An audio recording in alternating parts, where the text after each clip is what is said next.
What's going on, everybody? So today we're going to be talking about the two most popular audio interfaces.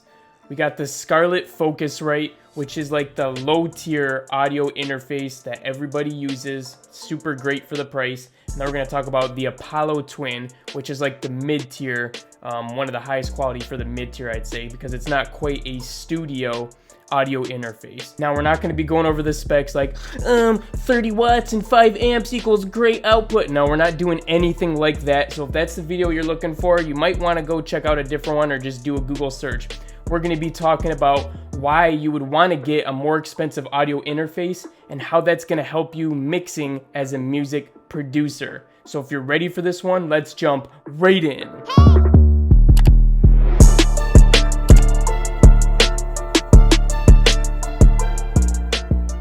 So since I switched over to the Apollo from the Focusrite SCARLETT, I actually noticed that a lot of the frequency bands kind of opened up. It seemed like the SCARLETT actually like kind of compressed them, and it didn't have as much range, it didn't seem like. So as soon as I got the Apollo in and I started listening to my beats back, I noticed I was hearing things that I didn't hear with the SCARLETT.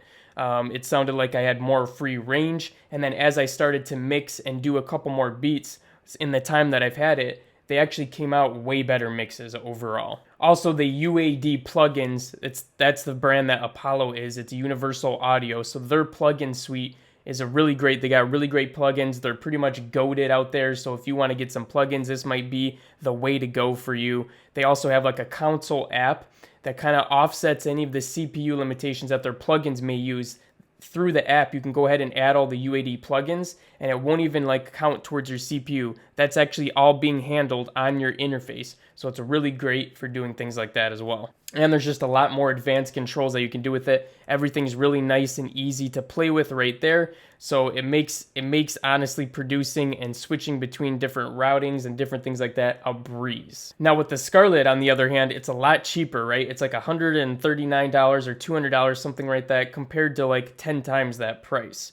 But you're going to pretty much be able to do all the same stuff, obviously, besides the UAD plugins, the DSP offsetting for the CPU and things like that. And honestly, the SCARLETT still sounds pretty good for its price range. So it's definitely a really good option if you don't have as much money to spend. Don't think that it isn't. Okay, so now we're going to take a quick look at the actual hardware, and I'm going to show you some of the different features that they each have that kind of separates them. Okay, so here we have the Apollo. As you can see, interface is super duper sexy. It looks great, fun to look at. You got your mic lines over here, and you can actually see like if you're talking loud and it's toppling, if it's redlining, whatever it's doing, it'll give you a little indicator there. So it'll also give you an indicator on the right side, as you can see.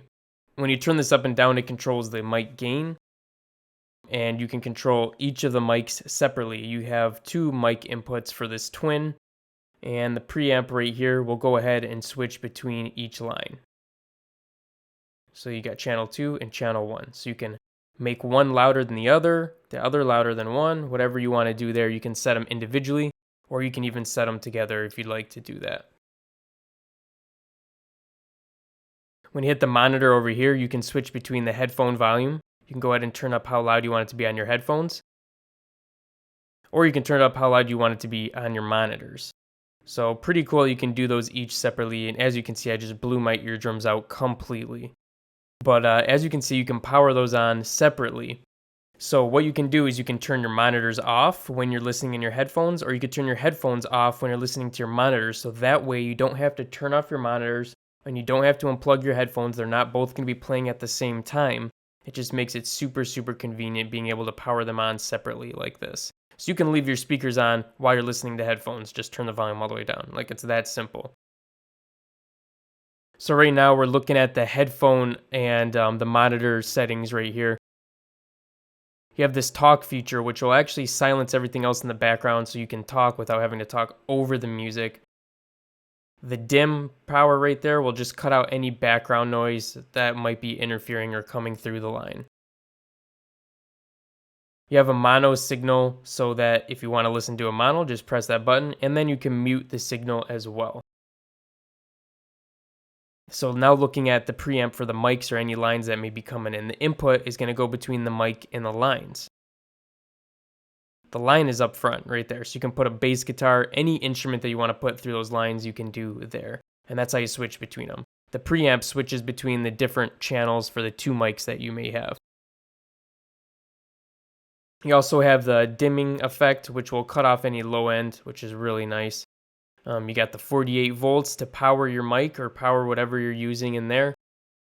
So the pad is going to do some dimming for multiple signals. So if you have, a guitar coming in, you have 2 mics and different things like that, when they start playing on top of each other, they might start to go over 0 dB. So this is going to turn the channels down altogether so that they don't clash and go over the rim.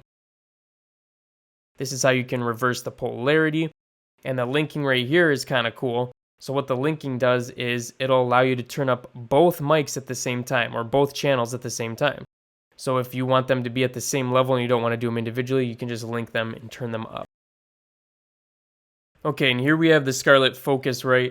Obviously not as sexy. So you got your mic in right here. I just have the solo, so it's only got 1 mic for this.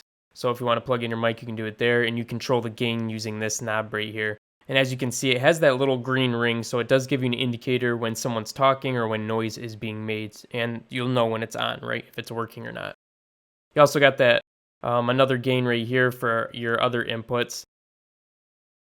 Here's your master control monitor knob, and that's where you would control either your headphones or your monitors. So you can't do them individually like you can with the other one. You would have to turn off your monitors or unplug your headphones if you wanted to listen on one or the other. You also have that 48 volt to power your mic there. This is where you plug in the monitors in the back. Okay guys, so those are the major differences besides the specs, but that's what I wanted to go over because I think that's a lot of information that you're not going to find in a lot of other videos. At least when I was digging around, I was trying to see, is it actually going to make my mix better? Is it going to make things easier to hear and stuff like that? And I want to tell you it is when you upgrade to that Apollo. So don't think that you have to do that, especially if you're just starting out with the music. Maybe you've only been doing it for a year or a couple of years. Don't think that you need to invest a ton of money into a dope-ass audio interface like that. The Scarlett's going to get you super far, and you can still make hit records with the Scarlett. But besides that, guys, make sure to smash the like button for me so we can get this video moving to more music producers like yourself. Also, subscribe to the channel if you haven't already, because we're going to be uploading videos like this all the dang time that you're not going to want to miss out on. And besides that, guys, I'll be catching you all again in the next one. Peace out.